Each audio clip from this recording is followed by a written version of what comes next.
My name's Chris Dangerfield. Welcome to Club 16 to 24 Part 5. A little bit of me was quite looking forward to getting to Maidstone though. I remember thinking I would be away from her. It might make my double life a little bit easier. It would certainly mean I wouldn't have to keep my head down walking around college so much just in case I bumped into the girl I fucked the night before whilst walking along with the love of my life.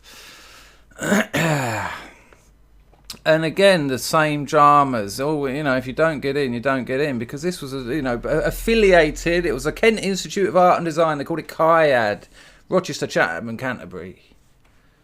And I had my interview and I got in. And that was the end of the academic year. And I'd be starting in September. We had a glorious summer together, me and her. And then she was off to start her... No, she was still at Rochester, that's right. And I had a year in Maidstone. And it was one of the darkest years of my life, which is weird considering the life I've had after that. It was, I was starting to struggle now mentally and physically. I honestly don't know, even though years later you've got all the crack and the crack and heroin and like guns and danger. It's this year, my 18th year, that I can't work out how I didn't die. The drink I was getting through, and I'd be drinking a bottle of vodka before I left the house. And when you're drinking before the bit you've had previously has even had a chance to hit you, that's when it's dangerous. Maybe if you're an alcoholic you can get through that, but you can't do a bottle of vodka in 4 gulps and expect to survive regularly. And I was. And acid, I was dealing weed, and I was doing acid 2 or 3 times a week, and the brain can't cope. And a foundation course in fine art is easy. Just throw some paint around every now and again, and every month or so show it to someone. That's all it seemed to be. I had enough mouth to get me through the lectures, and they liked me, and it was all cool. And I was shagging my way through that art college, and I was on the run, still running, and the thing is, it was all chasing me a bit faster. It's almost like you need to accelerate, and it's exponential, and it's coming at you, and you can't get away from yourself. You cannot do it. You can blur your vision a little bit, you can screw your senses, but you're gonna be there always. And at the end of the night, if I get back home alone, I couldn't do it. I would be in the bar, in the college bar, or in the pubs in town, and I'd just be thinking, right, who's gonna take me home? Didn't even want the sex. But fuck man, do I have to do this athletics? Come on, just hold me, please. It was fucking desperate. And wow. A lost year in many ways, fucking her around as well, leaving her, getting back with her. Again, every time we were together, you'd think it was perfect. And we weren't masking dysfunction. When we were together, it was lovely. We got on so well. We never argued. We had so much in common, but we were different enough to challenge each other. She was sweeter than honey. But as soon as she left, I was a different person. Like she'd turn up at my door where there was women leaving the back door. Oh yeah, I had back door women, and she knew it. I mean, she told me once that she was at a party and my name come up, and they didn't know that she was with me, and they were all talking about me, and she said it was really horrible to hear stories about me, and one of them went, apparently he's got a girlfriend somewhere, and they were like, oh God, can you imagine being her?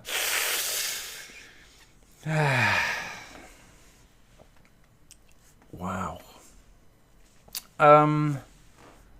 As that year came to an end. I managed to blag through it, and it was time to move on. And again, I didn't want a job.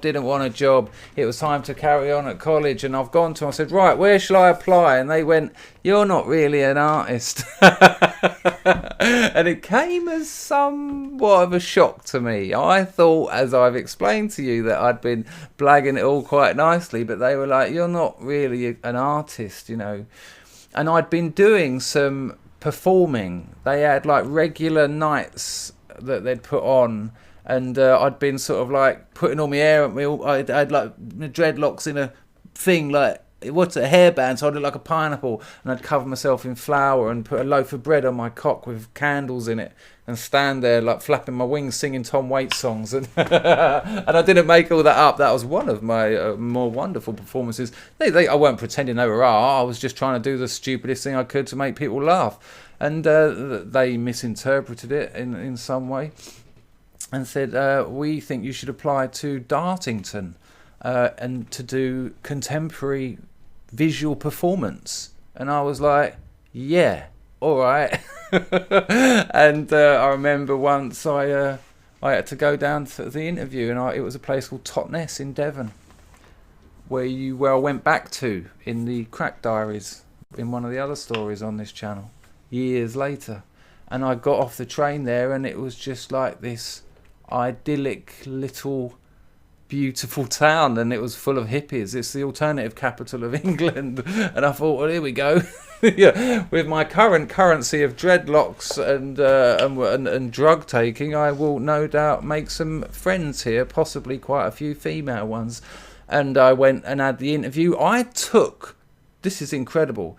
I mean, this Dartington Art College, it's got a real history in this country. Dartington School, and parties with the tutors, and drug taking and scandals, and you know, it was kind of known. It's gone now. It was kind of known as like one of the last bastions of avant-gardism in England. And I turned up to that interview out of my head with a couple of drums that I'd made, and I mean like a flower pot with a bit of plastic. Bang, bang, bang, bang, bang. But these 3 paintings I'd done that one of the tutors at Maidstone bought off me. So it was a set of 4, and she'd bought one off me. And so I knew that they were all right. So I would dine out on these, and I showed them then. I even had some of my sketchbooks from the illustration. Shit, what should I take? Oh yeah, I've been doing a lot of life drawing lately. You know, I like to keep my hand in with the the old draftsmanship. And they said, look, we don't usually say this, but we're going to give you a place. If you want, you can come down here in September. I was like, fucking brilliant. Brilliant. Now, my girlfriend, she wasn't too happy that I was going to go halfway around the country, 250 miles away or something. And meanwhile, she got a place on a degree at Maidstone. Yeah, I'd soiled all the women there, and she was going to start a course there. Oh, fuck. And again, same thing happened at Dartington. I'm just living the life of Riley. It's just I'm just single. And I missed her, and I'd write to her. When she rang, I'd be really excited to talk to her. When she came down, which was kind of rare, we'd have the most amazing time. And when I went up to see her, it was amazing. But again, as soon as out of sight, out of mind, really, and a couple of drinks and a bit of acid, and there we go. And I fucked my way through that college and had 3 of the most wonderful years of my life. Compared to Dartington, I'd kind of made peace with the cheating. I kind of thought, she's got a part to play in this. She knows that I do this. She knows what's happening. She's made her choice as well. She's kind of made it easy for me. I'm not saying I wasn't an arsehole, and now I would never be like that with someone. Well, that's because I'm an adult and I've been through this kind of shit. But, she had a part to play. And I'd made peace with it. I thought, this is what's going to happen. And my time at Dartington, they made you feel like you were an artist. They made you feel like the work you were doing was contributing to the creation of someone who was going to leave the art college, go out into the world and become an artist and become important and significant and affect cultural change and political change. And it was just amazing. I had the most incredible group of friends. We lived in these houses for 1 year called the police houses, where the police used to live. And, they were notorious. There was police house 1, 2, 3 and 4, and I think I lived in 2, 3 and 4 at different times. But police house 4 that year, I painted a rainbow on the door. It was a bit deliberately tongue-in-cheek, but the parties around there, man, you only needed to find a few students with nothing to do, and that's all students have got is nothing to do. And it was the year when you got a grant and a loan. They were overlapping it. I had thousands of pounds in my bank. I didn't understand the young ones. What are you talking about? I didn't understand students being broke. I had so much money. I was selling drugs as well. Well, just a bit of hash. But I could get. I was buying like kilos of hash from London for like 1,500, which is expensive now. But then it was a dream, especially when you were getting rid of it at £15 an eighth. I had so much money. I'd go to the bar and just be. Do us another pint of Guinness. Yes. And it was in these beautiful gardens, and there was a tilt yard, which was this huge garden. I mean, if you feel like it and you want some visuals, Google now Dartington College of Arts Gardens or Tilt Yard, and just have a look at the essentially perfect acid arena in which I found myself.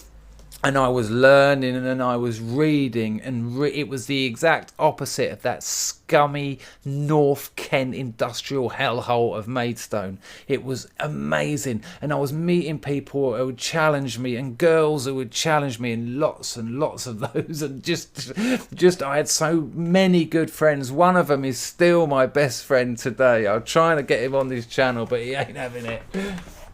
And it was just the most incredible time, just bliskets. It had its downs. There were downsides, of course. You're not going to get 3 years of perfection. But, God, man, it wasn't far off. I tell you what, I was really, I learned all about music and all about art, but not just little bits, because there were so many influences. I studied Indian music. They paid for me to have a teacher to teach me tabla. I sang like that. They've all got different names.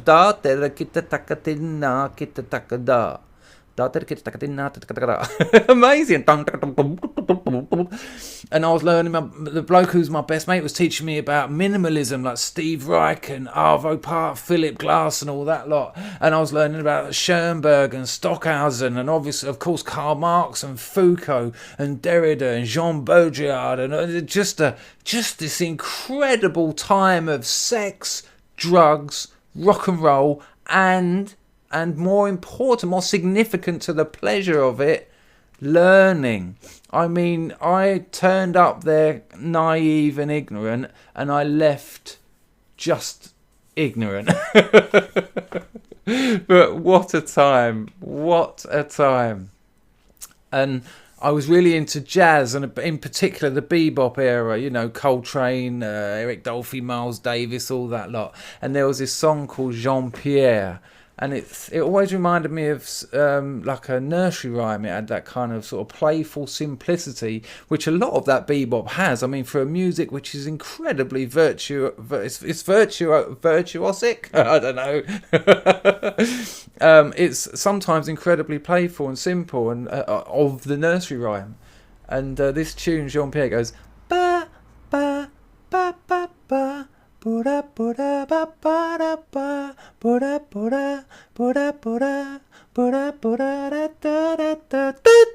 if you'd like to add some audio to this, put YouTube on now and play Jean-Pierre by Miles Davis. And it was this last college party, and everyone knew we'd had an intense time. Everyone knew it had been amazing. It's very rare in life, especially when you're young. When you're at school and they're like, oh, these are the best years of your life, and you think, you are fucking joking, I hate this place. And when you get a bit older, they ain't the best years of your life, but they're quite good. Well, it's very hard when you're young, especially in your teens and your early 20s, to know how good life is. You're not worrying about getting ill and dying. None of that comes for a good another 25, 30 years. You're not worried about paying bills and feeding yourself. You've got a fucking grant. There's nothing to worry about when you're 22 in an art college. There's only things to get excited about.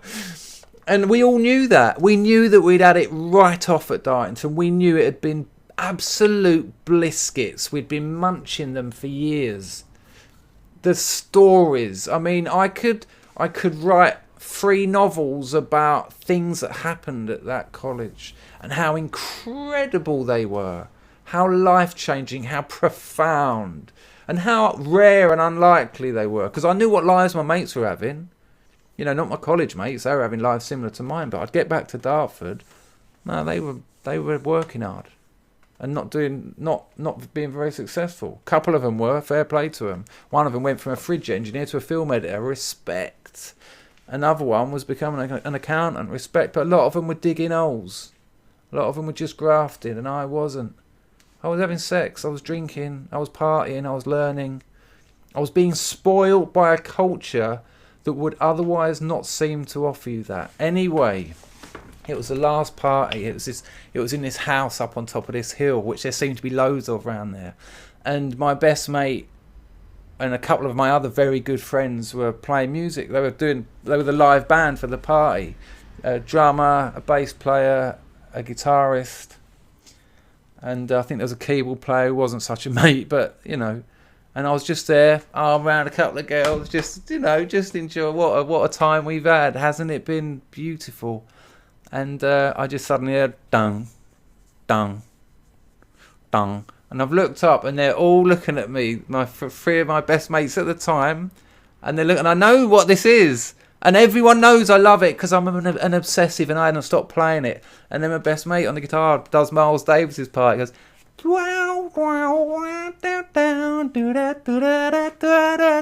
and tears rolling down my face and rushes of just love for life. I'll see you in the next part.